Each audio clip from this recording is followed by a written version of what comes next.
Hello. Today we are going to talk about the risk of chemical injury in water treatment plants.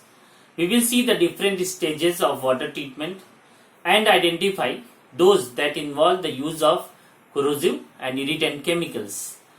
Those that can cause chemical burns if splashed or comes in contact.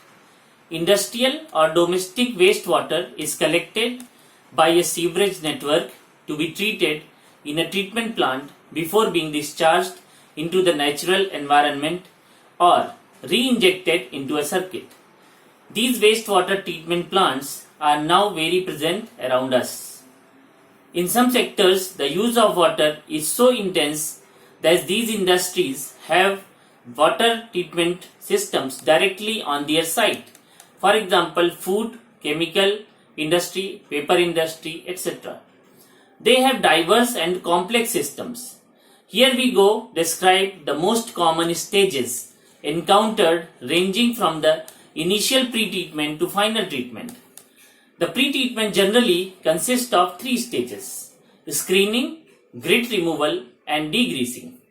Pre-treatment does not usually use chemicals directly. However, these can be used during equipment maintenance as detergents, acids or strong bases for cleaning. Then comes the primary treatment. Primary treatment is a simple decantation which removes most of the suspended matter. The removed materials from a bed of sludge called primary sludge at the bottom of the decanter.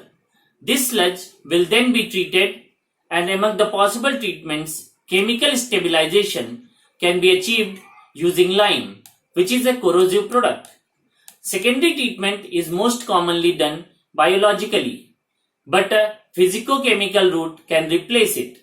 We are going to be interested in the physicochemical way because it will use aggressive chemicals such as lime, aluminum sulfate, which is irritant, in order to remove suspended matter. This treatment is often followed by a clarification. This is the last step in water purification. It consists of letting the water sit and the last impurities fall to the bottom of the water. After this step, the water is finally released into the environment. It is clean enough to be released without harm to ecosystems. The chemicals that can be used at this stage are ferric chloride, lime, hydrogen peroxide, oxalic acid, hydrochloric acid, 98% sulfuric acid and 50% caustic soda.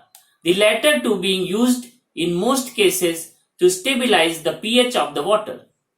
To limit the ecotoxicity of wastewater discharges, phosphorus treatment is generally required at stations greater than 10,000 equivalent inhabitants. It can use irritants like ferrous sulfate or ferric chloride. Tertiary treatment may also be applied in certain cases. Again, there are different routes, but if the physicochemical route is used, then the use of chlorine, which is a corrosive product, can be intensive. Water treatment plants will also seek to limit their impact and offensive odors. For this, the air is washed with chemicals. Usually, sulfuric acid, lime and caustic soda is used. A final risk that should not be forgotten is related to the presence of numerous stainless steel pipes in these installations. The maintenance of these installations may require welding, so strippers are then used to clean the solder on the pipes.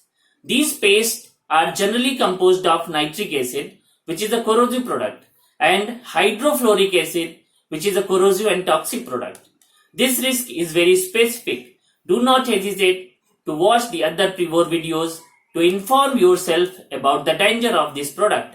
To summarize, here are the main corrosive and irritant chemicals used in water treatment plants: lime, caustic soda, sulfuric acid, hydrogen peroxide, chlorine and ferric chloride.